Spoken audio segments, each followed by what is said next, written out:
মুখ্যমন্ত্রী নিজে বলছেন তিনি মৃত চিকিৎসক অভয়ার মাকে কোনো টাকার কথা বলেননি কিংবা কোনো টাকার অফারও দেননি। অপরদিকে অভয়ার মা বলছেন মুখ্যমন্ত্রী মিথ্যা কথা বলছেন।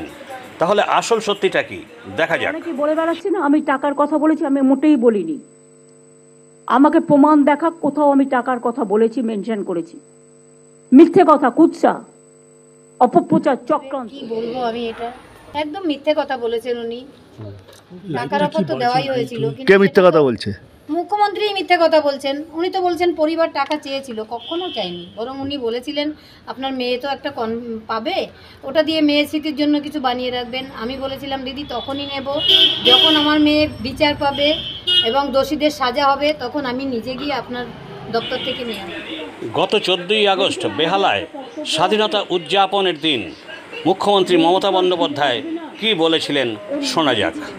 আমি এটাও বলেছিলাম যে দেখুন আমাদের একটা কর্তব্য আছে, মেয়েটি তো আর ফিরে আসবে না, ওর নামে যদি আপনারা কিছু করতে চান করতে পারেন, যা টাকা লাগবে আমি দেব। একটা কম্পেনসেশন, যারা বলছেন কম্পেনসেশন দেওয়ার কথা তাদের বলে রাখি, এটা আমার বলা আছে। হ্যাঁ, আমরা 10 লক্ষ টাকা তো দিতেই পারি পরিবারকে, কিন্তু ওর মা যেটা আমায় বলেছে, I must be very clear যে আগে মেয়ের বিচার হোক, তারপরে আপনাকে বলবো। রাজ্যের মুখ্যমন্ত্রী এবং অভয়ার মা যা বলেছিলেন সেটাই তুলে ধরলাম। এবার দর্শকেরা মতামত দিন। এখন দিনকাল নিউজের প্রতিবেদন, কলকাতা।